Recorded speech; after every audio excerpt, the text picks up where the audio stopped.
I want to tell you something that still feels unreal to say out loud. My best friend of 57 years just died. Even at 80 years old, you never really practice these words enough to make them feel normal. If you're watching this, and you still have your best friend, don't scroll away. Stay with me for a few minutes, because what I learned from losing him might change the way you live the rest of your life. I met him when I was 23. I had more hair than sense, more dreams than discipline, and I thought time was something I could waste without consequences. He was standing there with that crooked smile of his, the kind that made you feel like he already knew your secrets and liked you anyway. We shook hands, talked about nothing important, and somehow that nothing turned into everything. Jobs came and went, houses changed, cities changed, presidents changed, but somehow he stayed. 57 years is a long time to share laughs, arguments, silence, and life itself. And now he's gone. When the phone rang that morning, I already knew before I answered. You get to my age and your body learns grief before your mind does. Your chest tightens, your breath shortens, and your heart whispers the truth before your ears hear it. After I hung up, I sat there longer than I'd like to admit. No tears at first, just a quiet, heavy stillness. That's something nobody tells you about grief. Sometimes it doesn't scream. Sometimes it just sits next to you and refuses to leave. I walked into my kitchen and saw 2 mugs sitting there. We used to drink coffee together every Sunday morning. Same mugs, same terrible jokes, same complaints about our knees and the weather. And in that moment, it hit me harder than any funeral speech ever could. Life doesn't usually announce its biggest moments. It hides them inside ordinary routines. You don't realize the last time is the last time until it's already gone. I'm 80 years old now, and I've learned plenty of lessons the hard way. But losing my best friend taught me things no book, no sermon, no success ever did. The first thing I learned is this: time is not slow. It only feels slow when you're young and distracted. When you look back, it moves like lightning. 57 years feels like a single long afternoon when you're standing at the end of it. We always said we'd take a trip together one day. We talked about it for decades. One day when work slows down. One day when the kids are grown. One day when we feel healthier. One day when there's more time. And now I understand the cruel joke hidden in those words. One day is not a promise. It's an excuse. And excuses age better than people do. If you're watching this and there's someone you keep saying you'll visit one day, call one day, forgive one day, please hear this from an old man who waited too long. One day is a thief. It steals moments quietly and leaves you with memories instead. Memories are beautiful, but they're a poor substitute for presence. Another thing I learned is that friendship is not built in big moments. It's built in the small, boring, ordinary ones. We didn't bond over grand adventures, we bonded over flat tires, late bills, broken appliances, and sitting in silence when neither of us knew what to say. Real friendship isn't about being impressive. It's about being available. I remember one night when my world felt like it was falling apart. I didn't even know how to explain what was wrong. I just showed up at his door. I didn't knock. I didn't call ahead. He looked at my face and said, "You hungry?" That was it. No advice, no speeches, just food and company. And somehow, that was enough. I didn't need solutions. I needed someone who wasn't going anywhere. When he got sick, roles slowly reversed. I watched the strongest man I knew become fragile in ways that terrified me. His hands shook, his steps slowed, his jokes came out softer. And I learned another lesson then. Strength is not about staying powerful forever. Strength is about allowing yourself to be seen when you're not. He hated asking for help. Most of us do. But near the end, he had no choice. And in those moments, I saw courage I had never seen before. It takes bravery to admit you need someone. It takes humility to let go of the image you've built of yourself. Watching him taught me that vulnerability is not weakness. It's honesty. The day before he died, we didn't talk about death. We talked about nothing important. The weather, an old memory, a song on the radio. I almost wish we had said something profound, but now I realize that was the gift. Our friendship didn't need final speeches. It had already been spoken in 1,000 ordinary days. After he passed, people kept telling me, "At least you had a long friendship," and they meant well.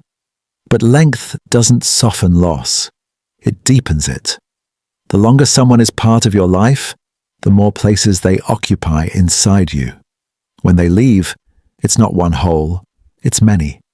A chair at the table, a number in your phone, a voice in your head that you still expect to answer. Here's something else I learned, and this one surprised me. Grief is not something you get over. It's something you carry, but it doesn't always weigh the same. Some days it's heavy, some days it's light, and some days it transforms into gratitude without warning. I'll hear a joke he would have loved, and instead of crying, I smile. That doesn't mean I miss him less. It means love has changed its shape.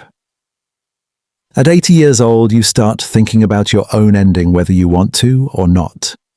Losing him forced me to look at my life honestly. Not my achievements, not my failures, just my relationships.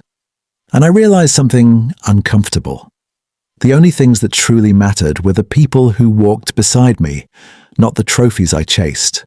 I spent years worrying about being productive, about being successful, about being respected. None of those things held my hand in the hospital room. None of those things laughed with me at 2 a.m. None of those things shared 57 years of inside jokes. People did that. And I wish I had centered my life around them sooner. If I could go back and talk to my younger self, I wouldn't tell him to work harder. I'd tell him to linger longer. Stay a little extra after the party. Make the call instead of sending the text. Say, "I love you," even if it feels awkward. Especially if it feels awkward.